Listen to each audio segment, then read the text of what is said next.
Civilization or Barbarism, an Authentic Anthropology by Dr. Cheikh Anta Diop.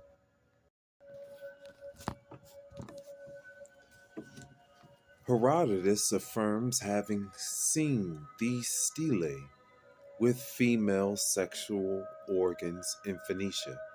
The fact seems likely enough because, according to all of the above, this region is one that of those that offered no resistance to Egyptian conquest. On the other hand, modern erudition protests weakly and affirms that these are Hittite monuments of the first half of the 13th century BCE, in other words, precisely the period of Ramses II and Khatusil III, during which the Hittite country was effectively under the political and cultural domination of Egypt. A strange Hittite monument one might confuse at first, in Maspero's words, with Egyptian figures, since when did Hittites dress in the Kalasiris, the Egyptian national dress? They assert that it is a Hittite god, but based on what is given above, the pharaoh was deified in all of the conquered regions of the Western Asia. He was regarded everywhere as the Son of God. 1500 years before the coming of Christ, in the whole empire, and even in Egypt, from the same time of the pyramids, 2600 BCE, when the Pharaoh had for the first time taken the title of the Son of God, beginning with the fourth dynasty.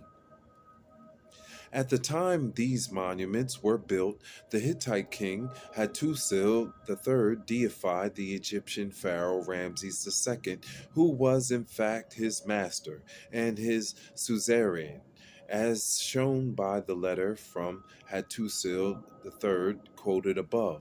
Therefore, there is nothing surprising about the fact that divinized Pharaoh is presented by a local artist as the god of the Hittite country, for which he was the eminent master. This would explain the fact that this Hittite god is represented with the features proper to an Egyptian or an Ethiopian, with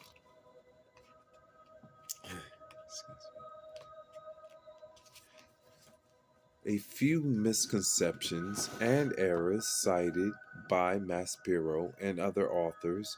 We have similar situation during the Hellenistic epoch, when after the conquest of Egypt, Alexander the Great tried to have himself deified, and following him, so all the Ptolemaic and Roman kings. So it was the 28th Egyptian dynasty which, by colonization and the introduction of writing, brought out the proto-history Crete, Cyprus, continental or Mycenaean Greece, and Asia Minor, Iona, Hittite country, etc.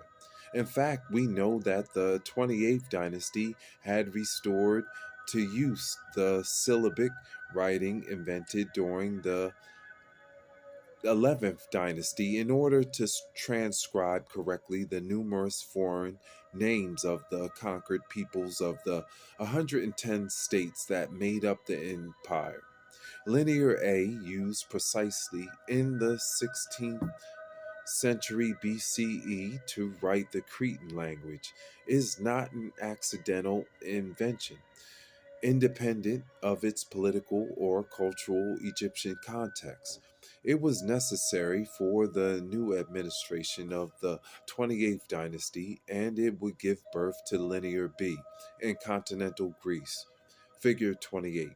After the volcanic eruption of Santorini Island destroyed Minoan civilization in Crete, as we have seen above, Linear A and Linear B are both syllabic systems, and it is known that Linear B was not initially adapted to the Greek language.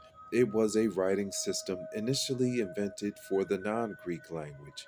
Cretan, and adapted later for better or for worse to Greek phonetics. As we have just seen, it is during the 28th dynasty that syllabic writing would develop in Egypt under the ex- exigency of vast conquests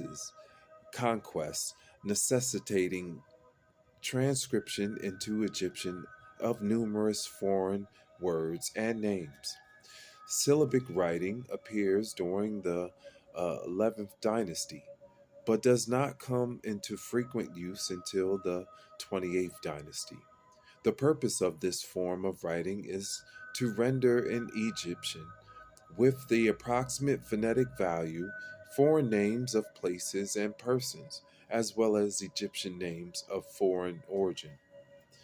Under the same circumstances and for the same reasons, hieroglyphic writing was introduced into Hittite country.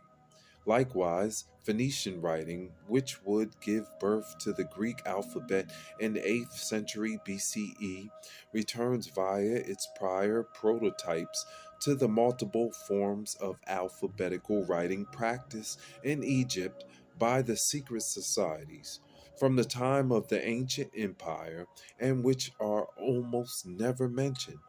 The Egyptian scribes were in the habit of inventing alphabets in the strict sense for various reasons.